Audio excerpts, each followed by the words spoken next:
Y hoy se conoció una nueva medida de la Unión Europea contra el régimen de Nicolás Maduro. El bloque amplió sus medidas sancionatorias contra 11 funcionarios de la administración oficialista venezolana, a quienes señala de ser responsables de la realización de la cuestionada elección presidencial del pasado 20 de mayo y por considerar que han violado derechos humanos y socavado la democracia y el Estado de Derecho. Las penas incluyen prohibición de viaje y congelación de sus activos en la Unión Europea. Vamos a revisar quiénes son algunos de los sancionados por la Unión Europea. Vamos a comenzar con Delcy Rodríguez, es la actual vicepresidenta de Venezuela y quien anteriormente se desempeñaba como presidenta de la oficialista Asamblea Nacional Constituyente.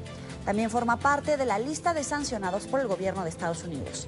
De acuerdo con el texto divulgado por el bloque, es acusada de socavar la democracia y el Estado de Derecho en el país suramericano. Avanzamos. Tarek El Aissami, vicepresidente para el área económica y ex vicepresidente de la República. Está señalado por serias violaciones de derechos humanos. Avanzamos. Sandra Oblitas, vicepresidenta del Consejo Nacional Electoral, responsabilizada de manipular el voto para favorecer a Nicolás Maduro a través de la entrega de subsidios alimenticios a quienes apoyaron el régimen. Jesús Rafael Suárez, comandante general del Ejército Bolivariano, acusado de uso excesivo de la fuerza contra la población durante manifestaciones.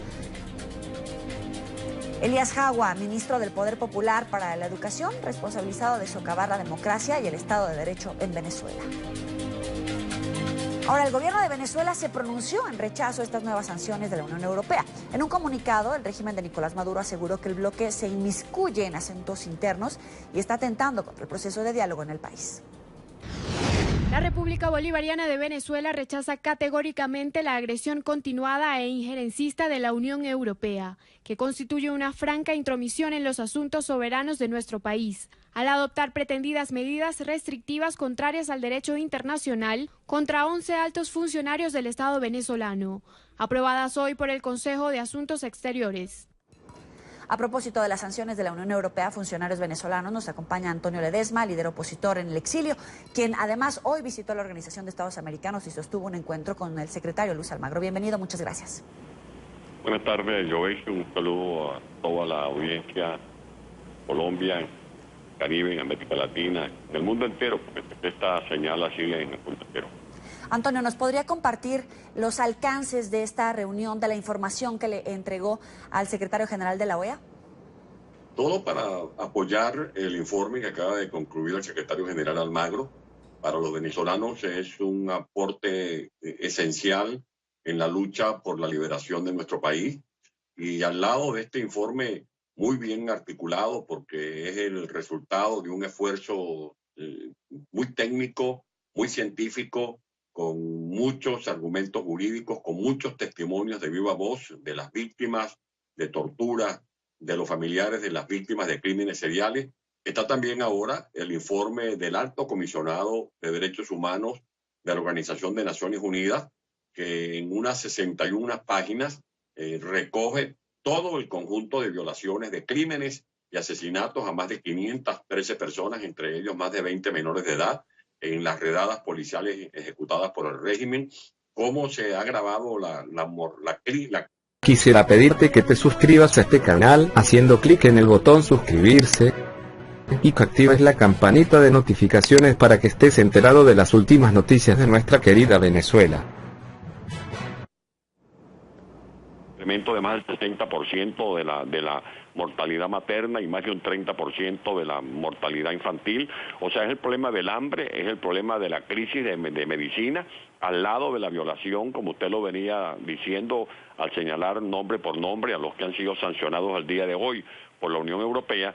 Son funcionarios que son responsables de violaciones de derechos humanos, para no decir, en el caso de Maduro, de crímenes de lesa humanidad. Ahora, la información contenida en este informe pues también es un paso para fortalecer la denuncia ante la Corte Penal Internacional, no solamente contra Nicolás Maduro, sino contra funcionarios del régimen venezolano. En este sentido, ¿qué tanta información le pudo entregar y qué tanto avance hay en este momento? El trabajo fundamental en esta etapa que nos corresponde a nosotros es buscar más apoyo de los gobiernos democráticos del mundo para que respalden el informe que ya ha sido consignado en la Corte Penal Internacional. Que el señor Almagro, como secretario general de la OEA, sienta que tiene el auspicio de presidentes de gobiernos democráticos, como en el caso, por ejemplo, como ya lo ha anunciado claramente el nuevo presidente de Colombia, Iván Duque, más otros altos dignatarios que tienen a bien respaldar este informe porque saben que es una manera de enfrentar un régimen delincuencial que ha atracado, que ha asaltado el poder en Venezuela, que cometió un fraude el pasado 20 de mayo, que le permite a Maduro usurpar la presidencia de la República, porque él ejerce ilegítimamente la presidencia de la República, además de todos estos capítulos llenos de sangre, porque lo que se ha escrito, tanto en el informe del señor Almagro como en el informe del Alto Comisionado de la ONU para Derechos Humanos, tiene que ver con los asesinatos viles que fueron perpetrados, como lo hacen ahora en Nicaragua, porque son el mismo método, porque son funcionarios que forman parte del mismo club que pretenden mantenerse en el poder a fuerza de atropellar los derechos humanos de la gente que disiente de su manera de proceder. Ahora, hoy la Unión Europea dio a conocer una serie de nuevas sanciones. ¿Cómo las califica y entonces qué más sigue? Siguen más sanciones. Puede usted tener la absoluta seguridad que viene una profundización de las sanciones, sanciones selectivas para poner en evidencia que la comunidad internacional está también acusando hartazgo, como lo sentimos los venezolanos, de la indolencia, de la perversidad, porque así es lo que me dicen a mí los presidentes con los que he podido hablar, que se ponen las manos en la cabeza preguntándose, como me lo decía el presidente Piñera en Chile, hasta dónde puede llegar la perversidad de una persona que por detentar el poder no repara en el daño que se le comete a una población, porque no es el problema a 1, a 3 o a 4, es a millones de venezolanos que están siendo martirizados. Usted como periodista que está al día de las cosas que ocurren, debe saber cómo en las madrugadas miles de personas se agolpan en los alrededores del puente Simón Bolívar entre San Antonio del Táchira y Cúcuta para ver cómo huyen del país que más quieren, del país donde nacieron, simplemente porque temen de ser asesinados por el AMPA que está desatada, temen que sus hijos mueran de hambre, como están muriendo diariamente niños en Venezuela, y temen de morir porque no tienen medicamentos para poder sobrellevar una enfermedad. Esto es lo que nosotros estamos ayudando, Yoveli, buscando el apoyo de la comunidad internacional lo antes posible, de manera oportuna y certera, para impulsar estas incidencias en la Corte Penal Internacional. Y ahora, Antonio, que ya mencionaba, ¿cómo es la situación adentro? ¿Qué pasa dentro de Venezuela, por ejemplo, con las Fuerzas Armadas, con la oposición? ¿Cuál es ese granito de arena que no debe de dejar de darse día a día? Como lo dije hace algunas semanas en este mismo canal, ya el hambre llegó a los cuarteles. Ya no solamente en los cuarteles se escucha el ruido de sable, sino que se escucha el ruido de las tripas, el ruido del estómago, que acusa hambre, y no hay nada más subversivo que la hambruna en una guarnición militar. El régimen ha embestido también contra oficiales.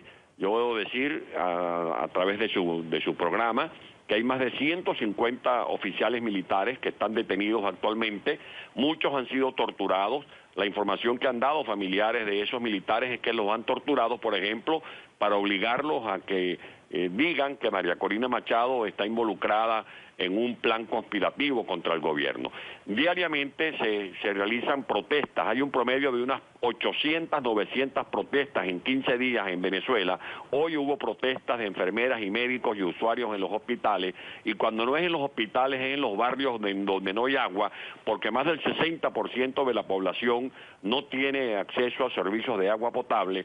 Todos los días hay un incremento de los cortes de electricidad, los llamados apagones, y el costo de la vida sigue asfixiando a la familia, que además de no tener dinero para comprar alimentos, el que puede reunir algún dinero para comprar los alimentos no los consigue como consecuencia de la escasez. O sea, que ya tenemos un colapso en Venezuela, y lo que le estamos diciendo a la comunidad internacional en estas reuniones que estoy sosteniendo en Washington, tanto hoy con el secretario general de la OEA, más otra seguidilla de reuniones en privado con personalidades, es que Venezuela necesita urgentemente una intervención humanitaria para rescatar y salvar a los que todavía no han sido víctimas mortales de este asedio por parte del gobierno. ¿Cuál sería ese paso decisivo de las fuerzas militares al interior de Venezuela, solamente en el punto específico para la apertura de un canal humanitario? Porque usted bien lo dice, la tripa es la que está hablando, y la falta de medicamentos y la falta de insumos es lo que está hablando.